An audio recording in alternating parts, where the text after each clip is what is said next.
मी कशाला महत्व देते, मी हा. काय पोर्ट्रे करते, मी हा. कशी वावरते, मी काय कपडे घालते, ह्या सगळ्याचं चित्र कुठेतरी समाजाच्या मनावर उमटत असतं. आता स्त्रिया चित्रपट आणि मालिका ॲड्स लिहितात, दिग्दर्शन करतात, कॅमेरा करतात, एडिटिंग करतात, म्युझिक देतात. म्हणजे चित्रपट निर्मितीची किंवा मालिका निर्मितीची सर्व अंग या यशस्वीपणे आता स्त्रिया हाताळत आहेत. मला ना वेगळी वेगळी चॅलेंजेस घ्यायला खूप आवडतात. लोकांच्या मनात सध्या माझी इमेज जिजाऊ आईसाहेब अशी आहे. आणि असं असताना तुम्हाला एक वेगळा चित्रपट करायला थोडीशी मनाची तयारी करायला लागते. कारण तुम्ही ते फॅन फॉलोईंग कदाचित गमावून बसता. व्यक्ती म्हणून माझ्या अपेक्षा प्रत्येक सरकारकडनं त्याच आहेत की आम्हाला फक्त चांगले रस्ते द्या, आमचा विजेचा दर थोडासा तरी कमी करा आणि पाण्याचा प्रश्न सोडवा. नमस्कार, मी दिलीप ठाकूर. इट्स मज्जा या लोकप्रिय डिजिटल चॅनलच्या हॅशटॅग ठाकूर विचारणार या आमच्या गप्पांच्या कार्यक्रमामध्ये आज आमच्या विशेष पाहुणे आहेत मृणाल कुलकर्णी. नमस्कार. हॅशटॅग ठाकूर विचारणार, भीतीच वाटली मला. काय आता आपण एवढ्या वर्षांची आपलं ठाकूर हे नाव जरा भीतीदायक आहे ना, पण आपला एवढ्या वर्षांचा संवाद आहे त्यामुळे मला वाटतं की त्या भीतीची गरज नाहीये. आणि भले आपण कॅमेरासमोर बोलत असलो तरी आपण नेहमीच कम्फर्ट असतो एकमेकांशी बोलता. तास आपण गप्पा मारू शकतो, तासन तास आपण गप्पा मारू शकतो. आपण सुरुवात अशी करूया की आत्ताच एक ट्रॅजेडी तुझ्याकडे झाली. 29 ऑक्टोबरला तुझ्या आईचं निधन झालं.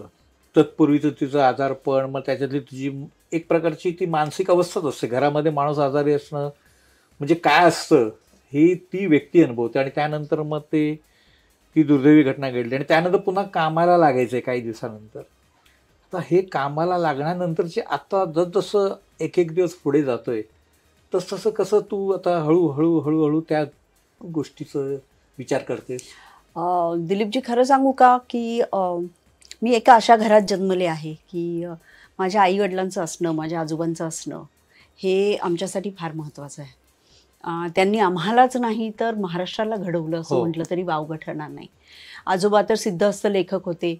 माझे वडील पुण्याला SP कॉलेजचे प्रिन्सिपल होते. त्यांनीही हजारो विद्यार्थ्यांना घडवलं. आई प्राध्यापिका होती, तिनेही हजारो विद्यार्थ्यांना घडवलं. आणि ते ना वेगळे शिक्षक होते, म्हणजे एक टिपिकल प्राध्यापक असतात तसे नव्हते ते. त्यामुळे त्यांचं एक मुलांची कनेक्शन असायचं.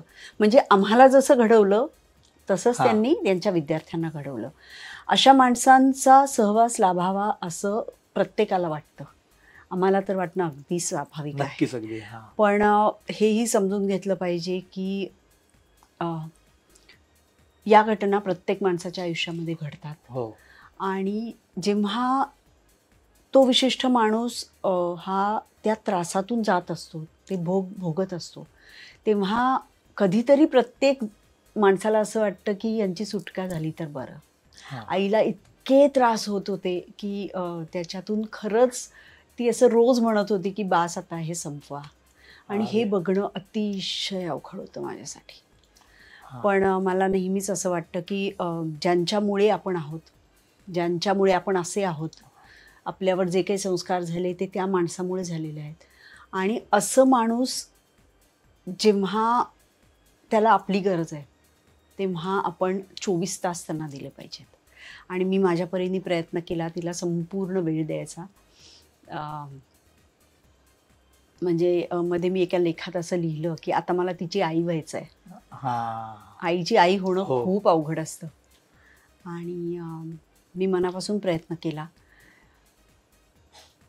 या घटनेतून बाहेर येणं माझ्यासाठी बिलकुलच सोपं नव्हतं. पण माझ्या करिअरनी मला पुन्हा एकदा हात दिला असं म्हणूया. आई गेल्यानंतर 10-12 दिवसातच माझ्या 3 चित्रपटांची एकत्र प्रमोशन्स सुरू झाली. मी आधी त्यांना सांगितलं होतं की मी भाग घेऊ शकणार नाही, माझी आई खूप आजारी आहे. पण कुठेतरी आईनीच मला तो रस्ता मोकळा करून दिला बहुतेक. तू आता एकाच वेळेला अनेक गोष्टी आहेत. तू चांगली वाचक आहेस, चांगली लेखक आहेस, अभिनेत्री आहे, दिग्दर्शिका आहे, व्याख्यान सुद्धा देते, म्हणजे असं एक तू शो सुद्धा केलेला आहे तो दावत, आणखीन बरंच काही आहे, फोटोग्राफी पण मला वाटतं तुझा एक आवडता छंद आहे. हे सगळं एकाच व्यक्तीमध्ये म्हणजे कसं, म्हणजे म्हणजे मृणाल कुलकर्णी एक की अनेक? अरे बापरे, नाही असं काही नाही. मला वाटतं की मनापासून इंटरेस्ट असला ना की माणसाला वेळ मिळतो. आणि काही अशा गोष्टी असतात की ज्याच्यात वेळ नाही घालवला तरी चालेल, त्या गोष्टी नाही केल्या तर तुम्हाला भरपूर वेळ मिळतो. आणि माझ्या सुदैवानी येईल ते काम करणं असं मी कधीच केलं नाही. मी चुजी होते त्याच्यात, त्यामुळे मला माझा वेळ कसा काढायचा हे गणित जमलंय असं मला वाटतं. पण तरी सुद्धा असं आहे की एवढा मोठा व्याप आणि अशा क्षेत्रामध्ये तू वावरली किंवा वावरतेस की जिकडे जरासं काही झालं तर गॉसिप होऊ शकतं. आणि जर आपण श्रीकांत मालिकेपासूनचा प्रवास बघितला म्हणजे 35 वर्ष मोजली तर, आणि सगळीच चित्यंतर तू पाहिली, पण त्याच्यामध्ये क्लीन राहणं कसं जमलं? क्लीन अनेक बाबतीत, सहवासात येणारी अनेक प्रकारची माणसं, किंवा आपण जे काय बोलतो त्याच्याबद्दल उमटणाऱ्या प्रतिक्रिया, किंवा होणारं गॉसिपिंग, किंवा आपण जे पाट्यांमध्ये जातो, पाट्यांचं पण स्वरूप आपण बदलताना पाहिले, म्हणजे साध्या पाट्यांपासून आपण पेस्ट्री पाटण पॅन मराठीमध्ये आलोय. ह्या सगळ्यामध्ये वावरून सुद्धा मृणाल कुलकर्णीवर असं कोणी कधी बोट का नाही दाखवू शकलं? हिंमत झाली नाही की मृणाल कुलकर्णीनेच कोणाला बोट दाखवायची वेळ आणली नाही? तुम्हाला काय वाटतं? मला वाटतं दुसरं, जी तू वेळ आणू दिली नाहीस, पण हे जमणं सुद्धा एक कसं आहे ना. आपल्याला ना आयुष्यामध्ये काय करायचंय ह्याचा फोकस क्लिअर असला ना की मग माणूस इकडे तिकडे जातच नाही. आणि माझा फोकस खूप क्लिअर आहे. मला माझं काम अतिशय आवडतं, आणि त्या कामात जे वैविध्य आहे मी आणू शकले आता, मग दिग्दर्शन म्हणा, लेखन म्हणा, ही नाही म्हटलं तरी व्यक्त होण्याच्या कलेचीच वेगळी वेगळी रूप आहेत. माणूस लिहितो तेही व्यक्त होतो, बरोबर आहे. तुम्ही कॅमेरासमोरही व्यक्त होता एक अभिनेत्री म्हणून, आणि दिग्दर्शक म्हणून सुद्धा तुम्ही व्यक्तच होत असता. त्यामुळे व्यक्त होण्याच्या या 3 तऱ्हा मला मिळाल्या माझ्या करिअरमुळेच. आणि या खेरीज मला अनेक छंद आहेत, त्यामुळे ते सगळं करताना मी एवढी बिझी असते की भलत्या गोष्टी करायला मला वेळच नाही आणि इंटरेस्ट पण नाही. पण भलत्या गोष्टींसाठी कधी म्हणजे असं कोणी प्रयत्न केला? जे आपण कास्टिंग काउच एक शब्द आपण वापरतो, तसा काय अनुभव? नाही, माझ्या इथे असं लिहिलंय की ही मुलगी खूप शिष्ट आहे, ही पुण्याच्या हुजूरबागेतून आलेली आहे, मुळात ही पुण्याची आहे, त्यामुळे लोक 4 पावलं मागे. हो. आणि मला वाटतं तुम्ही काय वाइब्स देतात ह्याच्यावर पुष्कळ तुमचे सिग्नल्स किंवा तुमचं वागणं. अगदी.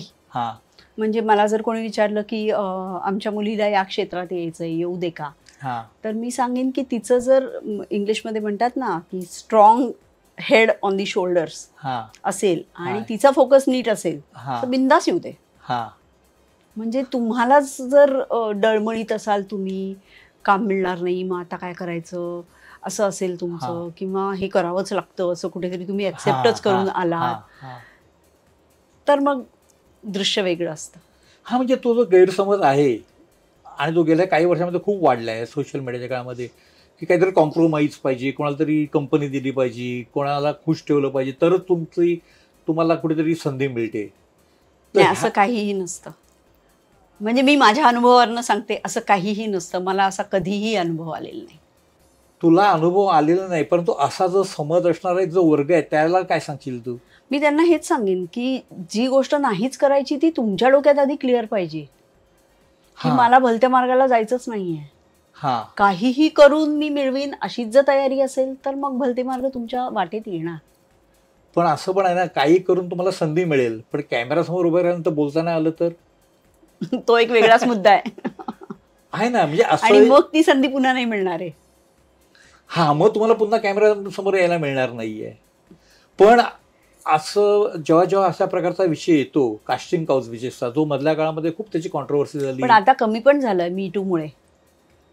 ते कमी पण झाले, पण मधल्या काळामध्ये त्याच्यावर सगळं वृत्तवाहिन्यांवर चर्चा झाली, मीडियातून खूप लिहिलं गेलं, लोक व्यक्त झालं, त्याच्यातून आहे ना असे लोक संभ्रमात पण पडले, म्हणजे येऊ इच्छिणारे, किंवा असं पण घडलं की ज्यांनी असं न करता करिअर केले त्यांचं असं म्हणणं होतं की अरे आमच्या बाबतीत पण दुर्दैवाने लोक तसंच म्हणत असतील. म्हणत असतील बरोबर आहे ना. शेवटी दिलीपजी मी सांगू का, तुमचं मन, तुमचा कॉन्शियन्स आणि देव हे खरं आहे, बाकी सगळं खोटं आहे. म्हणजे तुम्ही कोणीही कोणाबद्दल काहीही म्हणू शकता, कोण कोणाचं तोंड बंद करणार आहे नाही, किंवा तुमच्या मागे काय बोलले ते तुम्हाला कसं कळणार. बरोबर आहे अगदी. तुम्ही तुमच्या मनाशी किती निगडही आहात हे सगळ्यात महत्वाचं आहे. ते जास्त महत्वाचं आहे. म्हणजे तू फोकस क्लिअर ठेवल्यानेच तुझा प्रवास यशस्वीपणे आणि चौफेर झाला असा एक निष्कर्ष आपण काढू शकतो. अगदी 100%. माझं काम, माझं कुटुंब आणि माझं वाचन आणि माझे छंद आणि माझी जवळची फॅमिली, माझ्यासाठी या 4च गोष्टी महत्वाच्या आहेत. आणि अर्थात प्रेक्षक, म्हणजे जे नसे तर मी आपल्यापैकी कोणीच नसेल. म्हणजे तू अशी आहेस, म्हणजे मी जे काय ओळखतो की तू सिनेमा घरी घेऊन येत नाही किंवा ऍक्टिंग किंवा ते सेटवरचं विश्व घरी घेऊन येत नाही. एकदा मेकअप उतरवला, माझ्या पुस्तकाचं नाव आहे पहिल्या मेकअप उतरवला ना, कारण मेकअप उतरवल्यानंतरची जी आहे ती मी खरी आहे. कारण मेकअप केल्यावरची जी मी असते ते मी पात्र असते आणि त्यानंतरची जी आहे ती मी आहे. पण तुला असं वाटतं का, म्हणजे माझं एक निरीक्षण सांगतो, तुझी सगळ्यात मोठी मिळकत काय माहिती आहे की तुझं हे खरेपण लोकांना माहिती आहे. या खरेपणामुळेच लोकांमध्ये तुझ्याबद्दलची एक प्रतिमा आहे की ही खरी व्यक्ती आहे. हे तुला पटतं का? याचा अनुभव मला येतो आणि तेव्हा मला सगळ्यात जास्त समाधान मिळतं. म्हणजे माझी कोणती भूमिका त्यांना आवडली किंवा कधी कधी असं म्हणलं तुम्ही किती छान दिसता, या कोणत्याही कॉम्प्लिमेंटपेक्षा त्यांना माझ्याबद्दल विश्वास वाटतो, हे माझ्यासाठी खूप महत्वाचं आहे. पण असे काय अनुभव सांगशील? लहान मोठे कोणत्याही व्यक्ती चालतील, प्रवासामध्ये भेटले असतील, तू जगभरात फिरते तिकडे भेटले असतील, भेटत असतील. मला क्रेडिबिलिटी असा शब्द आहे इंग्लिशमध्ये. हो.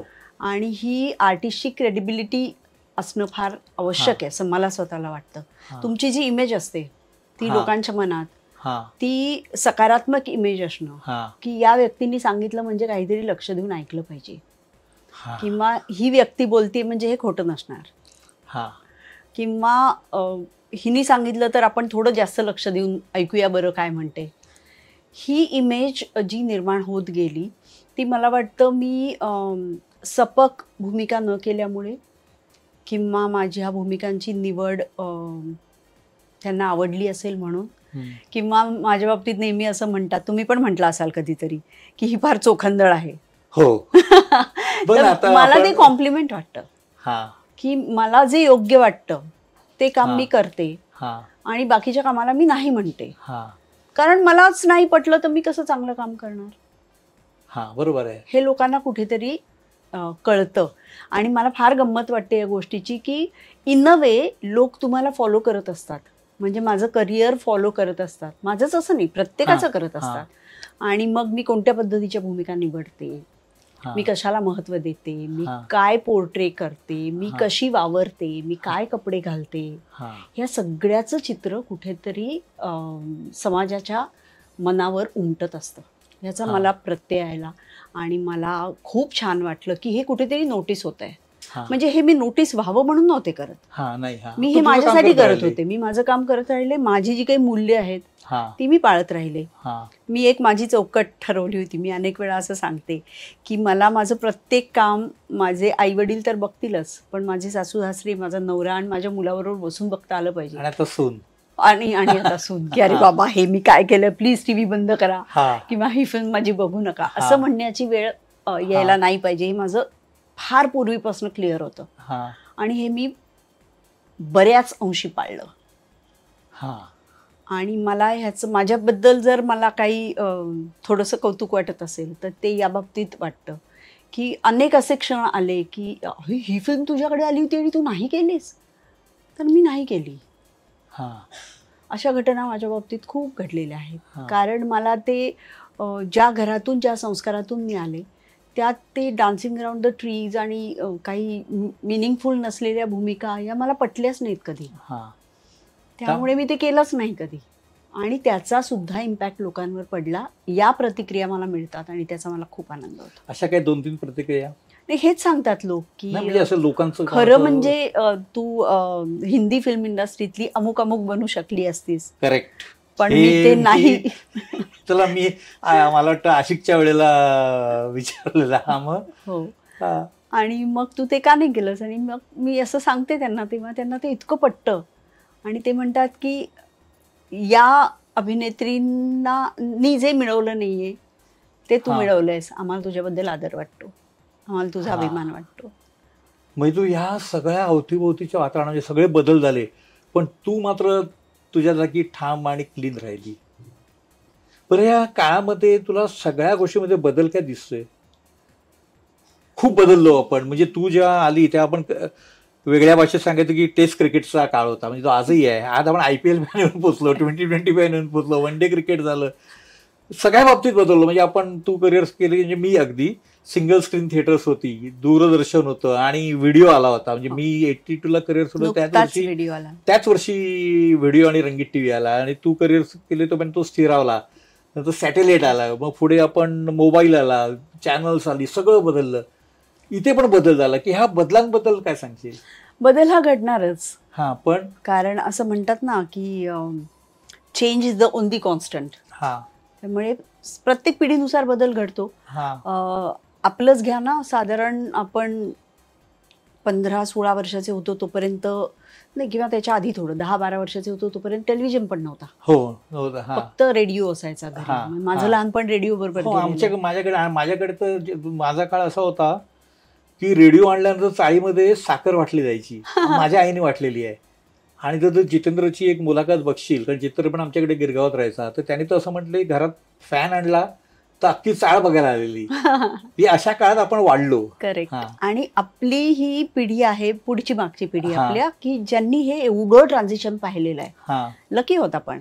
आणि त्या ट्रान्झिशनशी मिळतं जुळतं घेत घेत आपण वाढतो आहोत.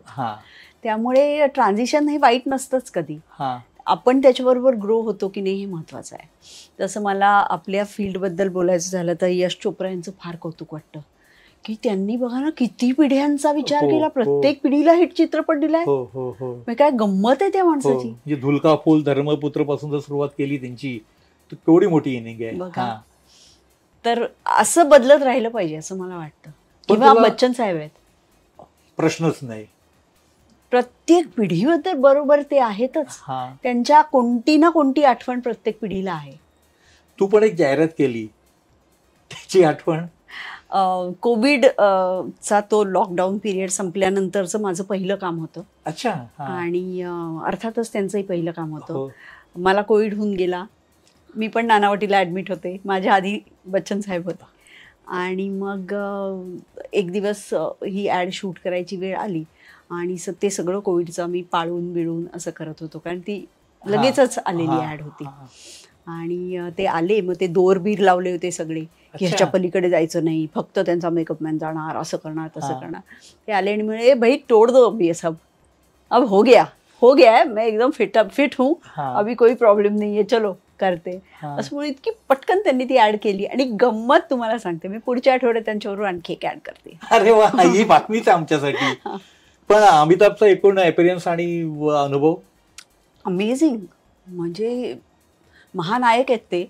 आणि इतके शिस्तप्रिय, सिन्सिअर आणि असं काम देतात ते, आणि दुसऱ्याची तारीफ पण तितकीच करतात. ते फार महत्वाचं आहे. एवढा मोठा माणूस. बरोबर. इतर बदल काय दिसतात आपल्या इंडस्ट्रीमध्ये? इतर बदल माझ्या दृष्टीने खूप महत्वाचे, की स्त्रियांचा वावर हा फक्त अभिनेत्री म्हणून होत असे कित्येक वर्ष. तर आता स्त्रिया चित्रपट आणि मालिका, ऍड्स लिहितात, दिग्दर्शन करतात, कॅमेरा करतात, एडिटिंग करतात, म्युझिक देतात. म्हणजे चित्रपट निर्मितीची किंवा मालिका निर्मितीची सर्व अंग या यशस्वीपणे आता स्त्रिया हाताळत आहेत. म्हणजे त्या केवळ कॅमेऱ्यासमोर नाचणाऱ्या बाहुल्या असं एक होतं, फार पूर्वी होतं. पण आता ते वाढत वाढत जाऊन ऑस्कर पर्यंत पोहोचलेल्या आहेत स्त्रिया. So it's a very nice feeling. आणि तू अजून एक बघशील तर बघ, आपल्या युनिटमध्ये आता असिस्टंट म्हणून सुद्धा मुली खूप मोठ्या प्रमाणात येतात. अगदी किती छान आहे. हा चांगला बदल आहे ना. आणि दुसरं असं पण दिसतंय की म्हणजे एक वेळ अशी म्हटली जायची अरे ज्याला काय येत नाही ना तो या क्षेत्रामध्ये येतो, असं पण एक म्हणणारा एक वर्ग होता. पण आता तसं नाहीये. सगळे व्यवस्थित शिकलेले आहे, सुसंस्कृत आहे, वागणं त्यांचं महत्वाचं आहे, हे सगळं आलेलं आहे. पण येणाऱ्या ऑफरच्या बद्दल काय? पूर्वी कसं होतं की दिग्दर्शकांचा थेट रॅपो असायचा. आता ऑडिशन्स होतात हा, आणि ऑडिशन मधनं तुम्हाला रोल मिळतो. हा, मला वाटतं हेही एक नवीन चॅलेंज आहे आणि everybody has to go through it. हा, म्हणजे तुमचं एकट्यांचंच नाही, त्यांना दिग्दर्शकांना गेटअप पाहिजे असतो, तुम्ही त्याच्यात कसे दिसाल ते पाहिजे असतं. ते तसंच पुढे चालू राहतं असं नाहीये. पण ते ऑडिशन नावाचा प्रकार हल्ली होतो, आलेला आहे ना. मग त्याच्याबद्दल तुझी तक्रार नाहीये? तक्रार नाही, इट्स पार्ट ऑफ जॉब. बदललाय तर बदललाय. पण तू दिग्दर्शन केलं आणि तिन्ही चित्रपट वेगवेगळे, प्रेम म्हणजे प्रेम असं, किंवा ती आणि ती वगैरे असं सगळं, सहेला रे आणि रमा माधव, हो 4 चित्रपट झाले. ही व्हरायटी ठेवण्याचं काही ठरवून केलं की न कळत झालंय? मला ना वेगळी वेगळी चॅलेंजेस घ्यायला खूप आवडतात. पहिला चित्रपट प्रेम म्हणजे प्रेम असं, हा मी अगदी असा लिहिला तेव्हा मी गुंतता हृदयाचं शूट करत होते आणि मला सारखं वाटायचं, मला कॅमेऱ्याच्या मागे पहिल्या दिवसापासून इंटरेस्ट आहे. कारण माझे पहिले दिग्दर्शक गजानन जागीरदार ज्यांच्याबरोबर मी काम सुरू केलं, अगदी लहान वयात सुरू केलं, त्यांनी मला सतत सांगितलं की शॉट द्यायचा आणि इथे येऊन बघायचं. अच्छा, तिथे बघायचं आणि सोडून द्यायचं. छान झालं, ओके चला आता मी चालले, असं नाही. इथे यायचं आणि बघायचं. पहिल्यापासून मला संस्कारच तो मिळाला की कॅमेराच्या मागे काय चालतं त्याच्याकडे लक्ष द्या. आणि that has help me a lot. कारण तिथल्या तिथे तुम्ही शिकता ना की अरे यार मी असं करायला पाहिजे होतं, किंवा मी असं केलं असतं तर जास्त चांगलं झालं असतं. तिथल्या तिथे तुम्हाला प्रचिती येते आणि हे तुम्हाला खूप काही शिकवून जातं. त्यामुळे कदाचित त्याची सुरुवात तिथेच झाली असेल. आणि प्रेम म्हणजे प्रेम असतं हा मी सेटवर लिहिला सिनेमा. आणि मला कारण मला नेहमी असं वाटायचं की मला पाहिजे त्या कहाण्या मी कधी सांगणार. दरवेळेला कोणीतरी लिहितं, कोणीतरी निर्माता, कोणीतरी दिग्दर्शक, आणि त्याची कहाणी आपण एक व्यक्ती म्हणून सांगायची. आणि माझा नवरा म्हणतो मला सोपं काम अवघड करायची सवय, ऍक्ट्रेस म्हणून छान चाललंय, कशाला तुला ह्याच्यात पडायचंय. But I enjoy doing that. आणि मग तो यशस्वी झाला. त्यातून तोच प्रोड्युसर मला परत म्हणाला की मृणालजी आपण मोठं काहीतरी करूया. त्यातून मग ऐतिहासिक सिनेमा केला. मराठीमध्ये जवळजवळ 30 वर्षांनी ऐतिहासिक सिनेमा बनला. आणि त्यानंतर त्या प्रकारची चित्रपटाची लाटच आली. बट मी केला पहिल्यांदा, याचा मला आनंद आहे. नंतर ती आणि ती हा पण परदेशात जाऊन पूर्णपणे शूट केलेला पहिला चित्रपट माझा होता. याचाही मला खूप अभिमान वाटतो. A to Z सिनेमा इंग्लंडमध्ये शूट केला. आणि वेब फिल्म सहेला रे नावाची, ही पण म्हणजे वेब चित्रपट हा प्रदर्शित झाल्या झाल्या जगभरात कसा पोहोचतो याचा एक उत्तम अनुभव मी सहेला रे मधून घेतला. तू ते माध्यमाचा बदल अशा पद्धतीने स्वीकारला, बरोबर आहे ना, त्याचं वेबमध्ये करून तुझा सिनेमा पोहोचला. हो. आणि आता ह्याच्या पुढचं दिग्दर्शन? ह्याच्या पुढे आता तर ब्रेक घेतला होता मी आईसाठी. 25 सालात माझे 3-4 स्क्रिप्ट लिहून तयार आहेत. त्यातला आता कोणता आधी होते बघूया. म्हणजे तू आता अशा पॉझिटिव्हपणे नवीन वर्षाला सामोरं जाणार आहेस.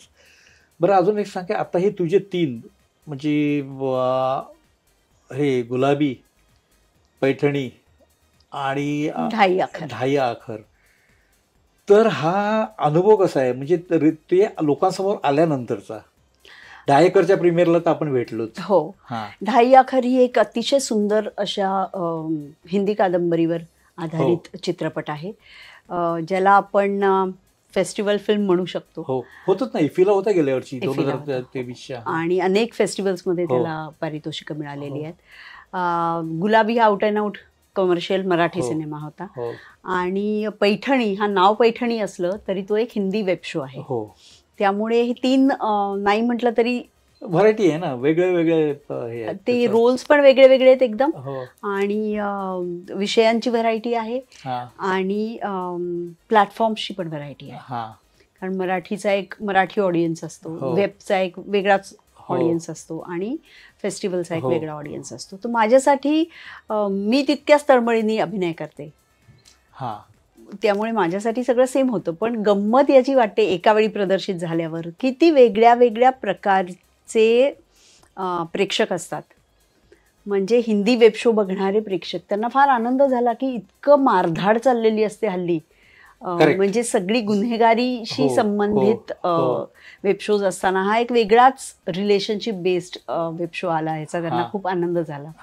त्यामुळे तो रिस्पॉन्स माझ्यासाठी खूप महत्वाचा होता आणि तो ग्लोबल होता वेब असल्यामुळे. त्यामुळे देश विदेशातून त्याला उत्तम पसंती मिळाली आणि ती मिळत राहील, कारण वेबचा कॉन्टेंट हा राहतो. त्यामुळे तो झी5चा कॉन्टेंट हा राहणार आहे. गुलाबी चित्रपटगृहांमध्ये चांगलं काम करतोय आणि माझी ना एक खूप वेगळी भूमिका याच्यामध्ये होती. गेल्या काही वर्षामध्ये आम्ही जेव्हापासनं दिग्पाल लांजेकर आणि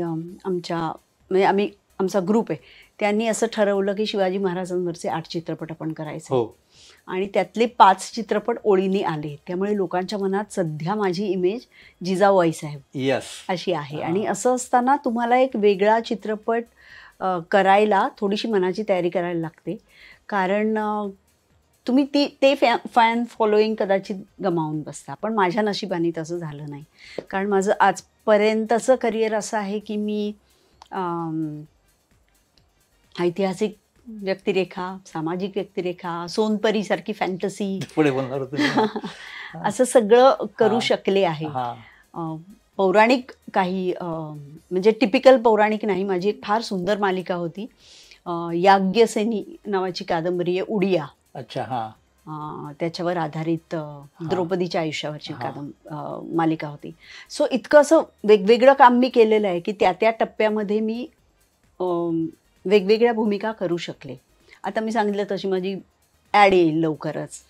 एक ॲड मी शूट केली आहे, एक आता परेशजी बरोबर सिनेमा येईल माझा. पण तुझी तर जुन्या ॲड तर अशा होता ना की कुठल्याही शहरामध्ये गेलं महाराष्ट्रामध्ये तुझी एक ॲड असायची, बरोबर आहे ना? विकोटर मालिका. म्हणजे असं व्हायचं की नव्या कुठल्याही शहरात गेली की पहिलं कोण भेटणार तर मृणाल कुलकर्णी आहे ना. हे पण एक चांगलं आहे.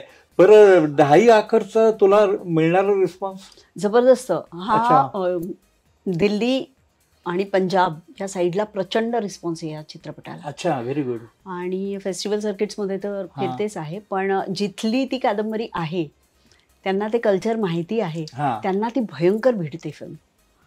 ते महत्त्वाचं, कारण ते प्रत्येकाच्या घरात घडणारं वास्तव आहे तिथे. आपण सुदैवाने महाराष्ट्रासारख्या राज्यामध्ये राहतो की जे राज्य पुढारलेलं राज्य आहे आणि ज्याच्यात सुधारणा पटकन घडतात. सगळ्यांच्या पुढे असतो आपण प्रगतीच्या बाबतीत, सामाजिक सुधारणा आणि प्रगतीच्या बाबतीत. पण दुर्दैवाने अशी अनेक राज्य आहेत की तिथे अजूनही त्याच पद्धतीचं वास्तव आहे आणि त्या लोकांना ते फार आवडते फिल्म. ते एक झालेलं आहे. बरं, मला एक सांग, तू अतिशय हे वेगळं, सासूची भूमिका प्रत्यक्षातली तुझी कशी आहे सध्या? नाही हो, मला दुसरी मुलगी झाली आहे. मी म्हणते मला 25ची मुलगीच झाली एकदम. डायरेक्ट तयार करून माझ्याकडे 25 वर्षाची आली. काही अनुभव सासू आणि सून वगैरे असं काही अनुभव नाही. आम्ही छान मैत्रिणींसारख्या राहतो, बागडतो. माझ्या अनुभवाचा तिला फायदा होतो आणि तिच्या नवीन विचारांचा आणि या जनरेशनशी जुळवून घेताना कसं वागायला पाहिजे या अनुभवाचा फायदा मला खूप होतो. मग त्यांची भाषा, त्यांची थिंकिंग, अगदी त्यांचा दृष्टिकोन, हे सगळं तू आत्मसात करते. येस, हा त्यातला एक हे आहे. अगदी. आणि दुसरं एक सांग, तुला मिस लायब्ररी जे म्हटलं जायचं, बरोबर आहे ना, हिंदी सिरियलच्या सेटवर, ते कसं काय घडलं एकदम? मला वाचनाची खूप आवड, आमच्या घरात सगळ्यांनाच वाचनाची खूप आवड. त्यामुळे सेटवर जाताना नुसता टाइमपास करण्यापेक्षा चांगली पुस्तकं बरोबर घेऊन जायचे. मी अजूनही जाते, शिवानी पण नेते, विराजस पण नेतो. त्यामुळे आमचं घरच एक लायब्ररी आहे आणि ते पुढच्या पिढीमध्ये पण आलेलं आहे. त्यामुळे मला म्हणायचं मिस लायब्ररी. पण ते नंतर म्हणजे असं नाही झालं की अरे ही काम झालं की इतरांसारखी आमच्यात मिक्सअप होत नाही, पुस्तकं वाचत बसते? व्हायचं सुरुवातीला, बोर पर्सनॅलिटी आहे असं होऊ शकतं ना? हो, म्हणजे मी आहे बोर पर्सनॅलिटी. पण त्यामुळे पण तुमच्याकडे बघण्याचा एक ॲटिट्यूड चेंज होतो, नक्कीच होतो. की तुम्ही एक म्हणजे त्या बाबतीत गंभीर आहात. वाचनाने भाषा सुधारते, व्यक्तिमत्व सुधारतं. नक्कीच. आणि असं नाही करायचं, मिक्सअप नाही व्हायचं. म्हणजे मिक्सअप पण व्हायचं, पण आपला वेळ पण असला पाहिजे आपल्यापाशी. तर दुसरे सगळ्यांचा सीन चालू असेल तर मी काय त्यांच्या बघत बसायचं? तेव्हा मी माझं वाचन करायचे, मी लेखन करायचे, मी किती वर्तमानपत्रांमध्ये स्तंभ चालवलेले आहेत. हो, कल्पना. मी सेटवर खूप काय काय वेगळं वेगळं करायचं. आता वर्तमानपत्राबद्दल विषय आल्यामुळे आपली एक सहकारी ललिता तांबणे, म्हणजे तुझ्या मीडियातला जो वावर आहे, आणि नेमकं सांगायचं तर हे आमचं जे ऑफिस आहे त्याच्याबरोबर ती समोर राहायला होती. आज तुला कसं वाटतं, आज ती आज आपल्यात नाही? मी तिला खूप मिस करते, कारण तिची माझी ओळख पत्रकार म्हणून जरी झाली असली तरी नंतर ती माझी घट्ट मैत्रीण झाली. आमच्या दोघींची मुलं एका वयाची, विराजस आणि तिची मुलगी सोनल.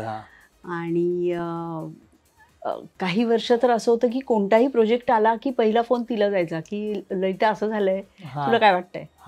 शेवटी ठरवतो आपणच, पण काय वाटतंय हे विचारण्यासाठी मी नक्की तिला फोन करायची किंवा माझ्या सिनेमांची स्क्रिप्ट वाचून दाखवली आहेत तिला. आणि मी खूप मिस करते तिला. या क्षेत्रामध्ये असं कोणीतरी मार्गदर्शक असणं हे फार छान असतं. आणि दिलीपजी, मला इथे तुमच्याबद्दलही बोलायचं आहे की आपणही जेव्हा जेव्हा बोललो, जेव्हा कामाविषयी बोललो, कधी वैयक्तिक गोष्टी बोललो, आणि आता माझा मुलगा विराजस हा सुद्धा तुमच्याशी कनेक्ट झालाय तो तुम्हाला. आणि असं माणसांना कनेक्ट करून घेणं फार कमी लोकांना जमतं, आणि ते तुम्हाला जमतंय, म्हणून धन्यवाद. बरं, आता आपण अशा दिवसात आहोत, आपलं नवीन सरकार आलेलं आहे. नवीन सरकारबद्दल तुझ्या काय अपेक्षा, एक व्यक्ती म्हणून पण आणि मराठी चित्रपट सृष्टीसाठी म्हणून पण? व्यक्ती म्हणून माझ्या अपेक्षा प्रत्येक सरकारकडनं त्याच आहेत की आम्हाला फक्त चांगले रस्ते द्या, आमचा विजेचा दर थोडासा तरी कमी करा, आणि पाण्याचा प्रश्न सोडवा. माझं म्हणणं, तुम्हाला मी प्रश्न विचारते एक पत्रकार म्हणून, एवढं 3 केलं तरी पुरे आहे असं नाही तुम्हाला वाटत? वाटतं ना, कारण रस्तेच खड्ड्यात गेलेले आहेत. शहरांमध्ये बघावं तर, ग्रामीण भागात तर अरे बाप रे बाप, म्हणजे ग्रामीण भागामध्ये आपण आतल्या बाजूला गेलो ना तर रस्ता सापडतच नाही. इतर काहीही करण्यापेक्षा जर त्या भागातले रस्ते, पाणी आणि वीज या 3 गोष्टींकडे नेत्यांनी लक्ष दिलं ना. म्हणजे आजचाच बातमी ऐकली की काल ठाण्यामध्ये एका विशिष्ट भागामध्ये पाणीच नाही म्हणे बराच काळ, तरी त्यांना सगळी मतं मिळतील. नाही, हे तर गरजेचं आहे पाणी. हे बेसिक आहे, आपण काही फार मागत नाही होतो. आपण थोडी म्हणतो मुझको चांद लाके दो, आपण म्हणतो जीवनावश्यक गोष्टी फक्त ठीक करा.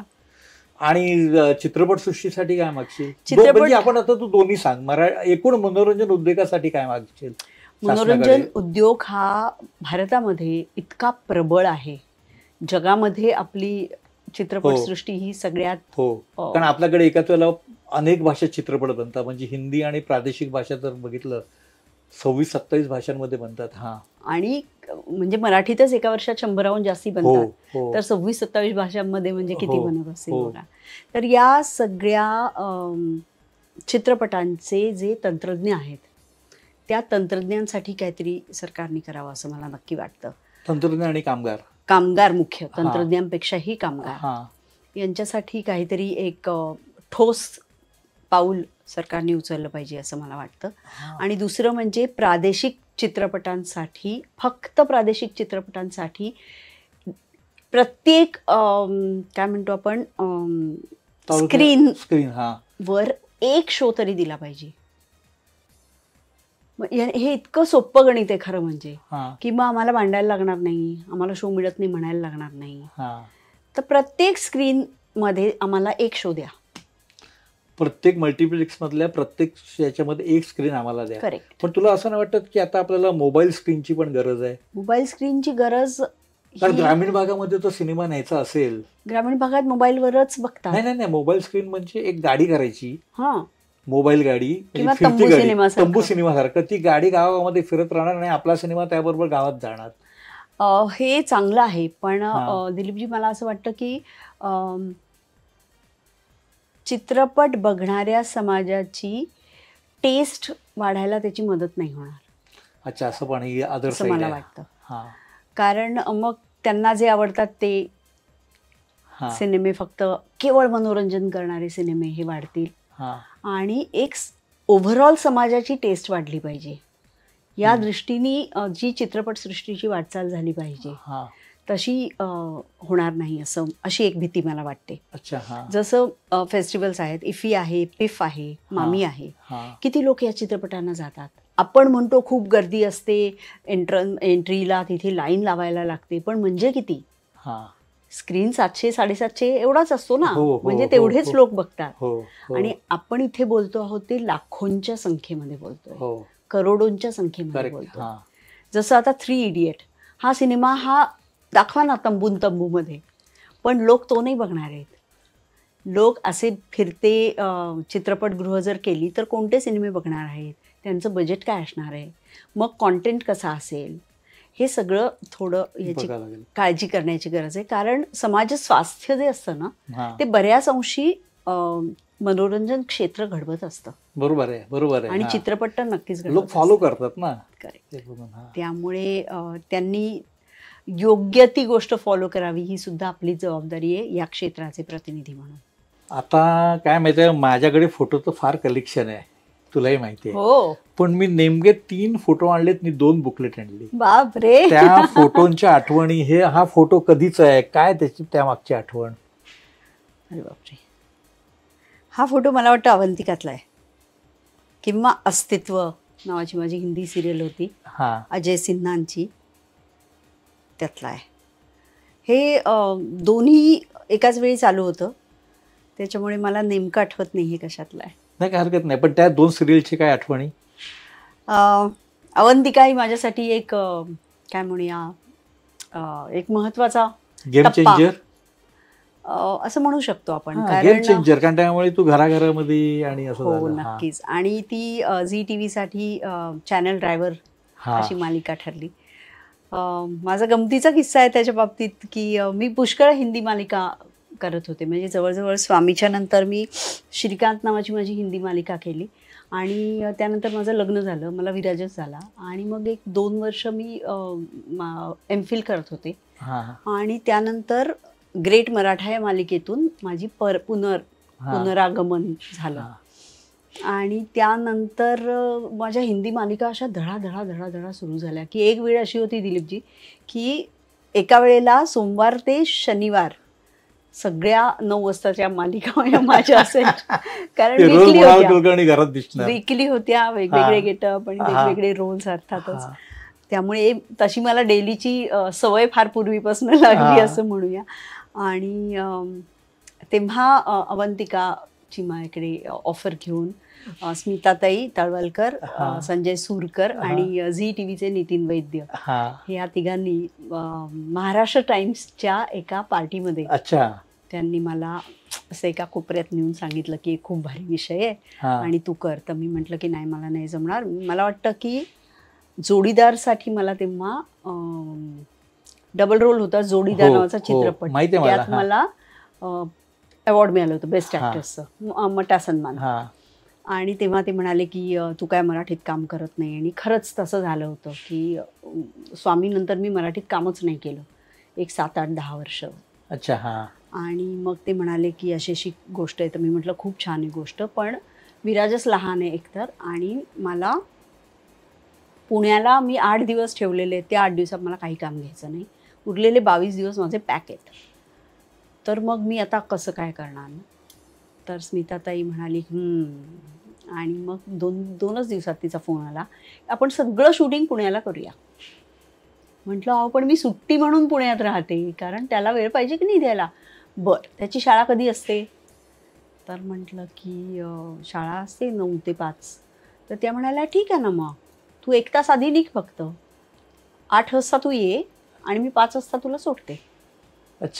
तू काय त्याच्याबरोबर शाळेत जाणार आहेस का? म्हटलं नाही. मग उरलेल्या वेळात तू त्याला भेट आणि आपण सगळ्यांना पुण्यात आणू. आजपर्यंत अवंतिका सिरियलमध्ये कोण कोण होतं? सुनील बर्वे होता, संदीप कुलकर्णी होता, श्रेयस तळपदे होता, मनोज जोशी होता, सुलेखा तळवलकर होती, आदेश बांदेकर होता, सुचित्रा होती, आणि हे सगळी माणसं, तुषार दळवी होता, ही सगळी माणसं पुण्यात शूट करायला यायची आणि मला एवढी लाज वाटायची की माझ्यासाठी येत आहे पण आणि इतके वर्ष मालिका चालली आणि बिचारा सगळ्यांनी बिना तक्रार त्या मालिकेत उत्तम काम केलं आणि खूप चालली अवंतिका. रोहिणी निनावेनी लिहिली होती आणि फार सुरेख लिहिली होती. पण तू एक नाव घेतलं आता बोलता बोलता, त्या सिरियलची एक आठवण सांगणार का? द ग्रेट मराठाची. संजय खान. संजय खान जेव्हा माझं लग्न झालं आणि विराजच झाला त्यानंतर मी हायटसमध्ये मी काम करत नव्हते आणि एक दिवस मला फोन आला की संजय खानच्या ऑफिसमधनं बोलतोय आणि लँडलाईन होतं तेव्हा. हो. तर मी म्हटलं काय? ग्रेट मराठा त्यांची आता सुरू होत होती आणि टिपू सुलतान येऊन गेली होती जी आपण सगळ्यांनी पाहिली आणि इतकी मोठी ऐतिहासिक मालिका. बरं, इतिहास माझा आवडता विषय. मी याच्या आधी केलेली भूमिका ही स्वामीसारखी भूमिका, त्यामुळे त्यांना माझं नाव खूप जणांनी सुचवलं आणि ते म्हणाले आहे कोण ही मृणाल देव, मला बघायचं आहे. तोपर्यंत मी मृणाल कुलकर्णी होऊन बाळ होऊन सगळं माझं सुरू झालं होतं आयुष्य आणि मी म्हटलं नाही करू शकत, माझं लहान मुलगा आहे आत्ता. तर ते म्हणे भेटायला यायला काय प्रॉब्लेम आहे, भेटायला तरी ये. मी आले आणि मी तुम्हाला सांगते मराठी मालिका आणि हिंदी मालिका ह्याच्यात किती जमीन अस्मानाचा फरक असतो हे मला त्यांच्या ऑफिसला येऊन कळलं. कारण दिलीपजी स्वामी मालिका फक्त 26 एपिसोड्सची होती. 26 एपिसोड, ते पण 20-20 मिनिटाचे. जवळजवळ सगळी मालिका आम्ही पुण्याला विश्रामबाग वाडा या एका वाड्यात शूट केली होती. अगदी काही थोडाफार अपवाद वगळता, कारण पैसेच नव्हते. सो ते जे सगळं नाट्य होतं ते सगळं तुमच्या संवादातून आणि भावनांमधूनच उभं राहिलेलं होतं. पण संजय खाननी त्याला एवढा आयाम दिला होता. टिपू सुलतानचा पहिला एपिसोड आजही बघा तुम्ही, 100 हत्ती आणले होते, किती 200 घोडे आणले होते. म्हणजे या ग्रँजरनी घडू शकतं काहीतरी हे मला पहिल्यांदा कळलं आणि आय वॉज सो इम्प्रेस्ड की असं जर काम करायला मिळालं तर फार मस्त. पण विराजस इतका लहान होता की मला ते शक्य नव्हतं. पण असं असताना कोणत्या तरी भूमिकेवर आपलं नाव लिहिलेलं असतं आणि आपल्याही कुंडलीत ती भूमिका लिहिलेली असते. तसं संजय खाननी मला ऑफर केलं की तुझा मुलगा लहान आहे, अच्छा ठीक आहे, मग त्याला काय सांभाळायला कोणीतरी लागतं, हां ठीक आहे, आणि तुझं मेकअप आर्टिस्ट, ओके ठीक आहे, या सगळ्यांना घेऊन तू ये जयपूरला, मी तुझी 5 स्टार हॉटेलमध्ये राहण्याची व्यवस्था करतो, पण मला या भूमिकेसाठी तूच पाहिजेस. असं किती लोक करतात कोणासाठी. हो हो. त्यामुळे मी म्हणते की या क्षेत्राचा मी गंभीरपणे विचार करण्यामागे संजय खान हे सुद्धा एक नाव आहे. कारण अनपेक्षितरित्या सगळ्या टर्म्स, आता मुलगाच घेऊन जा तिथे आणि त्याला सांभाळणारी व्यक्ती घेऊन जा आणि तुझा स्टाफ घेऊन ये असं जर म्हणणारा निर्माता दिग्दर्शक असेल तर काम करायला मग काय प्रॉब्लेम होता? काहीच नव्हता. येस.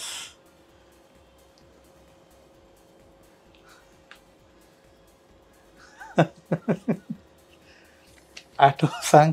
अरे बापरे, ही मला काहीच आठवत नाही आहे. हे रमेश भाटकर आहेत का? हो. आणि ही मी खरं सांगू मला हे काहीच आठवत नाही आहे. तुझा तो दावतचा वेळचा असणार. दावतचा एपिसोड असेल, करेक्ट.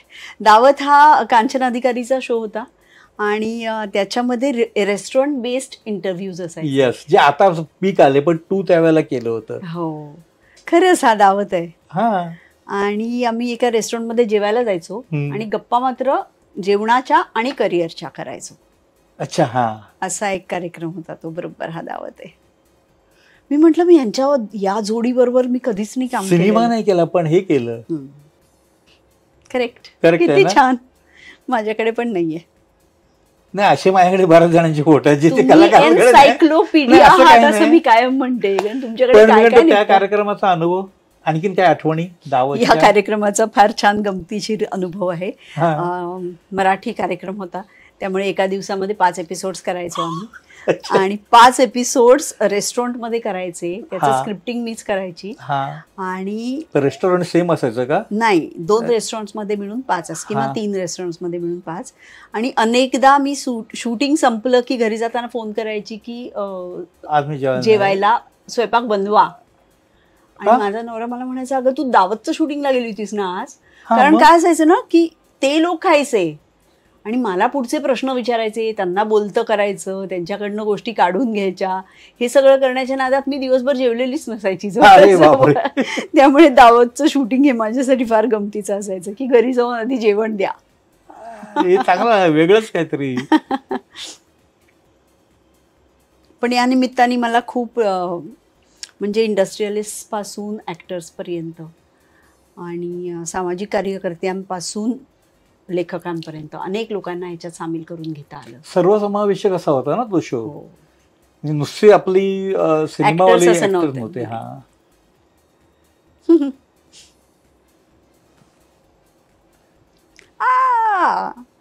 हे खेल नावाचा माझा शो होता, एक हिंदी शो होता. त्यात रीमा माझी आई झाली होती. दिलीप ताहिल, रीमाताई, वीरेंद्र प्रधान आपला मराठीतला, हा त्याचा दिग्दर्शक होता. त्याचा पहिला शो होता. वा. रीमाच्या काही आठवणी या निमित्ताने? रीमाताईचा आणि माझा वाढदिवस एका दिवशी. हो माहिती आहे मला. हा. आणि तिला खिलवायला फार आवडायचं. हा. आणि असं असं बोलायची ना. त्यामुळे ती सारखं काहीतरी आपण हे खाऊ ते खाऊ आणि हे घेऊन येते, माझ्या हातचं हे खायला या ते खायला या. तिला फार वाटायचं की मी पुण्यातून येते आणि मग इथे कसं ग तुझं जेवणाखाणाचं होतं वगैरे, असं तिचं खूप असायचं. पण व्हॉट अन आर्टिस्ट, फार सुंदर आर्टिस्ट. मी तिचं पुरुष नाटक पाहिलं होतं, लहान होते मी. आणि काय जबरदस्त काम करायचे, फार कमालीचं काम. तिचा शेवटचा चित्रपट होता, त्याच्यातही आम्ही एकत्र होतो. म्हणजे तिचा आणि माझा एकत्र सीन नव्हता. ऋषिकेश जोशींनी दिग्दर्शित केलेला चित्रपट होम स्वीट होम, त्याच्यामध्ये ती आणि मोहन काका यांचे मेन रोल्स होते. आणि सुमित राघवन आणि मी आमचा एक छोटा ट्रॅक होता. अगदी इम्पॉर्टंट ट्रॅक होता, पण छोटा ट्रॅक. मी कॅन्सर पेशंट असते त्याच्यामध्ये. किती छान. आता ह्या सिनेमात तुझी भूमिका आहे. हो. आणि त्या बुकलेटमध्ये पण तुला स्कोप दिलाय बघ. येस. याच्यात मी पत्रकार होते, तुमची भूमिका मी केलेली आहे. पुणे बुकलेट आणलं खास मी. अरे बाबा, हा पुण्यात शूट केला होता संपूर्ण सिनेमा. आणि पुण्याचे जे बेहेरे क्लासेसचे बेहेरे सर होते, त्यांनी हा चित्रपट निर्माण केला होता. आणि राजकारण असा हा चित्रपट होता. आणि याच्यामध्ये वृत्तपत्र वाहिन्या यांची भूमिका किती महत्त्वाची असते आणि प्रसंगी जीव धोक्यात घालून सुद्धा ते आपलं काम करत असतात, हे माझ्या भूमिकेतून दाखवण्यात आलं होतं. माझ्याकडे पण नाही आहे, कमाल आहे तुमची. पण तेव्हा समजलं का पत्रकाराचा रोल करणं अवघड असतं? प्रत्यक्षातला पत्रकाराचा रोल अतिशय अवघड आहे. जबाबदार पत्रकार ही भूमिका हे अतिशय अवघड आहे. जबाबदार पत्रकार होणं अवघड आहे. वा, मस्त. कशाला उद्याची बात. या चित्रपटात माझा फक्त एक गेस्ट अपीअरन्स होता. हिंदी आणि मराठी दोन्ही भाषांमध्ये हा चित्रपट केला होता. आणि याच्या आधी मी एक फार छान चित्रपट केला होता, तुझ्या माझ्यात नावाचा, जो इंग्रजीमधल्या स्टेपमम या सिनेमावर आधारित होता. आणि त्याच्याच दिग्दर्शकाचा हा सिनेमा होता. आणि त्याच्या आग्रहास्तव मी याच्यात काम केलं होतं. अनुपम खेर. करेक्ट. मराठीमध्ये आणि मराठी आणि हिंदी. मला वाटतं मराठी त्यांचा पहिला चित्रपट. मराठीत पहिला होता. आता ना इथून पुढे 12 एप्रिल नुसतं लिहून नाही चालणार, सण पण लिहून ठेवायला पाहिजे. ते तुम्हाला पाठ असतील पण आम्हाला नसेल. आता आपण रॅपिड फायर, सध्याचं सगळ्या मुलाखतींचं वैशिष्ट्य, स्वामीची रमाबाई पेशवे की राजा शिवछत्रपतीची राजमाता जिजाऊ? राजमाता जिजाऊ. हसरते सोनपरी? सोनपरी. माझं सौभाग्याची म्हणजे पहिला सुमती की विश्वासची संगीता? मी तुला खूप मागे नेलं. विश्वासची संगीता. पण कारण अत्यंत महत्त्वाच्या विषयाला स्पर्श करणारी फिल्म होती ती, की माणसानी विश्वास आणि अंधविश्वास हां, या दोन्हीतला काय फरक असतो हे सांगणारी फिल्म होती. त्याच्यामुळे नक्कीच विश्वास. आणि पुणे याच्यामध्ये आदेश बांदेकर माझा हिरो होता. ही खरी बातमी आहे की आदेश बांदेकरनी तुझा हिरो म्हणून काम केले. हो. ऐकले एकच सिनेमा असेल बहुतेक त्यांनी केलेला. नाही, आणखीन एका सिनेमामध्ये तो छोटासा रोल होता. अच्छा. पुणे मुंबई मुंबई. हा मुंबई तर पुण्यामध्ये मी जन्मभूमी एक आणि कर्मभूमी एक, त्यामुळे मी त्याच्यामध्ये काही असं उजवं डावं करूच शकत नाही. मला दोन्ही शहरं तितकीच आवडतात, कारण पुण्यात जो एक सोलेस मिळतो, शांतपणा मिळतो, तो मुंबईत मिळत नाही. आणि मुंबईचं जे स्पिरिट आहे ते पुण्यात मिळत नाही. त्यामुळे दोन्ही शहरं मला खूप आवडतात. आणि काय, दोन्ही शहरांमध्ये घरं असल्यामुळे I get best of both. त्याच्यामुळे ते मी महत्वाचं आहे. कोणत्याही शहरावर अन्याय करू शकत नाही. रील की रील. रील म्हणजे आपण करिअर सुरू केलं तेव्हा ते रील असायचं शूटिंगच्या वेळेला, आणि तो आवाज, आणि रील्स म्हणजे तुझं आता सोशल मीडियावरचं रील्स. मला वाटतं रील, कारण तेव्हा लिमिटेड स्टॉक असायचा आणि तेवढ्यावरच आपल्याला शूट करायला लागायचं. माझी पहिली फिल्म प्रेम म्हणजे प्रेम असं रीलवर शूट केलेली आहे. हो, अच्छा. तो डिजिटल आलं 2013 तेव्हा आलं नव्हतं. जस्ट तो सिनेमा झाला आणि आलं. आणि ना त्याच्या ज्या ग्रेन्स असतात फिल्मवर शूट केल्याच्या, त्या फार सुंदर असतात. म्हणजे त्यांनी एक रिअल फील येतो. मग उगाच नाही, आता हॉलिवूडचे काही दिग्दर्शक आग्रह धरतात अजूनही की आम्ही रीलवर शूट करू आणि जुन्या कॅमेराजवर शूट करू. सो ती मजा वेगळी आहे. त्यातून एक जबाबदारीची पण भावना असते की मी हे संपवून चालणार नाही, त्यामुळे तयारी करूनच शूट करायचं, ही एक शिस्त त्याच्यामध्ये होती. आता म्हणजे डिजिटल काय, किती वेळा टेक करा, कसंही शूट करा, परत शूट करा, चालू आहे. चित्रपट की छोटा पडदा? चित्रपट. खरं तर छोटा पडद्याने तुला बरंच काही दिले. म्हणजे अभिनेत्री म्हणून विचाराल तर खरोखरच मला छोट्या पडद्यांनी खूप काही दिलं, पण तितकंच मला मोठ्या पडद्यानंही दिलं आहे. आणि काम करायला गंमत मला मोठ्या पडद्यावर जास्त येते, कारण तुमच्याकडे एक बाउंड स्क्रिप्ट असतं. तुम्हाला तुमची भूमिका अथपासून इतीपर्यंत माहिती असते, जसं मालिकांमध्ये नसतं. पण मालिकेमध्ये एक चॅलेंज असतं की तुम्हाला तुमचा रोल यशस्वी करून दाखवायचा असतो. घराघरात तुम्ही पोहोचता आणि ते किती दिवस, किती वर्ष लोकांच्या मनात घर करून राहता, हे एक वेगळं स्किल आहे. इनडोअर शूटिंग की आउटडोअर? आउटडोअर. काही खास कारण आहे? मला निसर्ग खूप आवडतो. हां, मग तो त्या निमित्ताने मिळतो. मेकअप रूम्स की व्हॅनिटी? व्हॅनिटी. ट्रायल शो की प्रीमियर? Trial show. करता डबा सेटवरचं जेवण की बाहेरचं मागवते? सेटवर असतानाचा? घरून घेऊन येते. घरून वर्षानुवर्ष ना? आणि सेटवर पण खाते, असं काही नाही. हां. सिंगल स्क्रीन, मल्टिप्लेक्स की OTT? सिंगल स्क्रीनचा मला तेवढा अनुभवच नाही आहे. पुण्यात त्या काळामध्ये बघितलं? कमी बघितले, प्रभात वगैरे. हां, कमी, पण अनुभवच कमी आहे. हां, किंवा तिथे सिनेमे बघण्याचा अनुभव पण कमी आहे. पण असं म्हणताना मी काही साऊथ इंडियन फिल्म्स या माटुंग्याच्या अरोराला जाऊन पाहिलेले आहेत. अरोरा पर्सनॅलिटी वेगळी. अच्छा, आता बंद झालं ते दुर्दैवाने. अच्छा, अरोरामध्ये पाहिलेले. मी हिंदी सिनेमे फार कमी सिंगल स्क्रीनमध्ये बघितले, कारण तशी पडाकू होते, अभ्यासावर जास्ती कॉन्सन्ट्रेशन होतं, त्यामुळे त्या वयामध्ये काही फार सिनेमे नाही पाहिले. पण जेव्हा बघायला लागले तेव्हा माटुंग्याची मजा बघायला 1-2-3 सिनेमे रजनीकांतचे बघितले. रजनीकांत. वृत्तपत्र, वृत्तवाहिनी की डिजिटल? वृत्तपत्र.